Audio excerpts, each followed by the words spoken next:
नाजरीन आदाब, मैं हूं अब्बास फजल और आप देख रहे हैं एमएमसी न्यूज़ इंडिया। नाजरीन, इस वक्त हमारे साथ ख़ास बातचीत करने के लिए मौजूद हैं इनकलाब के chief of national bureau doctor Mumtaz Alam Rizvi sahab. आज हमसे उमर खालिद पर ख़ास बातचीत करेंगे। मुमताज़ आलम साहब, सबसे पहले आपका बहुत बहुत खैर मकदम। जी शुक्रिया बहुत बहुत। मुमताज़ साहब, उमर खालिद को यूएपीए के तहत गिरफ़्तार किया गया, आप इसको किस तरीके से देखते हैं, इस पर आप क्या कहना चाहेंगे? देखिए, जिस तरीके से उनको दिल्ली फसादात की जांच के मामले में गिरफ़्तार किया गया है और उन पर यूएपीए मुश्तइल तकरीर करने, लोगों को मुश्तइल करने, और ये कि जब डोनाल्ड ट्रंप आ रहे थे तो उसके ताल्लुक़ से कि उन्होंने लोगों को कहा था कि सड़कों पे आइए, तो गोया कि मुल्क की एक तरीके से बदनामी करने की उन्होंने कोशिश की और पूरा कई उन पे साजिश करने का इल्ज़ाम किया और ये फसाद जो है वो मुनज़्ज़म साजिश का हिस्सा है और इस तरीके के बहुत सारे इल्ज़ामात उन पर आयद किए गए हैं। और कल जब उनकी रिमांड मांगी गई तो अदालत में दिल्ली पुलिस ने कहा कि 11 लाख सफ़ात मौजूद हैं हमारे पास और लाखों सवाल हमें करने हैं। बड़ी हैरत होती है कि लाखों सवाल पैदा हो गए दिल्ली फसाद पे, और ऐसा लग रहा है कि हिंदुस्तान में पहली बार दिल्ली फसाद हुआ है। गुजरात में भी फसाद हुआ था, लेकिन वहाँ ऐसी सूरत नहीं थी, जैसा कि आज शकील हसन शमसी ने अपने एक कॉलम में लिखा है मौजूए गुफ्तगू में कि गुजरात से भी ज़्यादा ख़राब सूरत हाल। अब आप देखिए कि professor Yogendra Yadav, professor Apoorvanand, CPM के सेक्रेटरी जनरल सीताराम येचुरी और इस किस्म के कई अहम लोगों को भी उसमें शामिल किया गया है। क्या लेना देना है इनका, और क्यों फसाद कराएंगे? जो लोग फ़िरका वारियत के ख़िलाफ़ हमेशा आवाज़ उठाते रहे हैं वो क्यों फसाद कराएंगे? लेकिन अब उनको उमर खालिद की 10 दिन की रिमांड है, उनसे पूछताछ की जाएगी। लेकिन देखिए, ऐसा है कि चारों तरफ इसकी मजम्मत भी हो रही। जो लोग खुल्लम खुल्ला, कपिल मिश्रा जैसे लोग खुल्लम खुल्ला बातें की, मुश्तइल किया लोगों को, भड़काया लोगों को, उनके खिलाफ कार्रवाई नहीं हुई। जब high court, Delhi high court कार्रवाई करना चाहता है तो वहाँ के जज का ट्रांसफ़र कर दिया जाता है, मामले को ठंडे बस्ते में डाल दिया जाता है। वीडियोज़ मौजूद हैं, सब कुछ। अनुराग ठाकुर जो कि मरकज़ी वज़ीर हैं, उन्होंने जिस तरीके से कहा, बयान सब मौजूद है, वीडियोस, लेकिन उनके खिलाफ कोई कार्रवाई नहीं हुई। उमर खालिद को गिरफ्तार कर लिया गया, उनके खिलाफ कार्रवाई शुरू हो गई, अभी और लोगों की गिरफ्तारी होगी। तो ये सारी चीज़ें लोग देख रहे हैं। कल सीनियर एडवोकेट प्रशांत भूषण ने इसके खिलाफ आवाज़ उठाई और कहा कि अब तो बिल्कुल वाज़ेह है कि ये मुतासिबाना कार्रवाई है दिल्ली पुलिस की, क्योंकि उमर खालिद जो है वो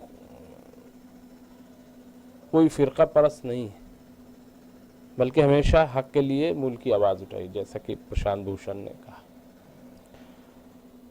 जम्मू कश्मीर की साबिक वज़ीर आला महबूबा मुफ्ती ने भी एक बड़ा इल्ज़ाम आयद किया है और उन्होंने कहा कि दरअसल ये गिरफ्तारी मजहब की बुनियाद पर है, वरना तो कपिल मिश्रा और दूसरे लोग क्यों नहीं गिरफ्तार किए गए? अगर ऐसी बात है तो, अगर इंसाफ की बात है तो यहाँ मजहब के नाम पर गिरफ्तारियाँ हो रही। इसी तरीके से प्रकाश राज जो बहुत बड़े एक्टर हैं, उन्होंने इसकी मजम्मत की है और ये कहा है कि अगर अभी हम नहीं बोले तो कल हम बहुत पछताएंगे।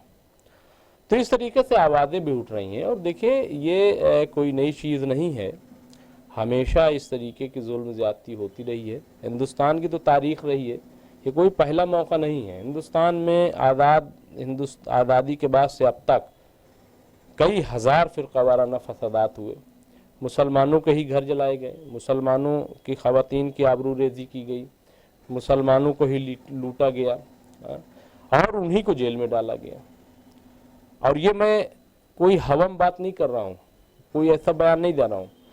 वीएन नारायण, विभूति नारायण राय, जो कि साबिक आईपीएस और कमिश्नर भी रहे, उन्होंने एक तहकीकी किताब इस पर बाकायदा लिखी कि फ़िरका वाराना फसादात और हिंदुस्तानी पुलिस, और उसमें उन्होंने पूरे एक रिसर्च पेश की है इस पर कि कैसे।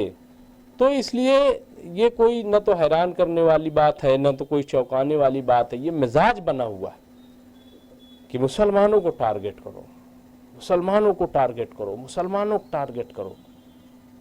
अच्छा, आपने 70 साल में मुसलमानों को टारगेट किया, मुल्क का फायदा बता दीजिए, क्या फायदा हुआ मुल्क का? अगर आपने 20 करोड़ आबादी को दलितों से भी बदतर बना दिया तो मुल्क का क्या उसका फायदा हुआ? अगर आप अपने पैर को, जैसा कि वर्ण व्यवस्था है हिंदुस्तान में, कि ये ब्रह्म, क्षत्रिय, वैश्य और शूद्र पैर, अब आप कहिए साहब कि शूद्र, चूंकि पैर शूद्र होता है नीचा बिल्कुल, तो उसको कमजोर कर दो। तो भैया उसको कमजोर कर दोगे तो तुम्हारे वैश्य, क्षत्रिय और ये ब्रह्म ये क्या करेंगे? तुम्हारा दिमाग बहुत अच्छा चलेगा, लेकिन क्या तुम बगैर पैर के दौड़ पाओगे? तो कहने का मतलब ये है कि ये जो सोच है उसने मुल्क को कमजोर किया, वरना आज हमारा मुल्क वाकई विश्व गुरु होता। और अभी भी लोगों को समझ में ये बात नहीं आ रही है। दलितों के साथ जिस किस्म की ज्यादती की जा रही है, उनको आज भी मारा जा रहा है, परेशान किया जा रहा है। मुसलमानों के साथ जो, इससे क्या होगा मेरे भाई? कुछ नहीं होगा।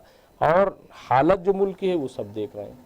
तो इसलिए मैं समझता हूँ कि ये सब जो चीज़ें हो रही हैं ये बंद होनी चाहिए।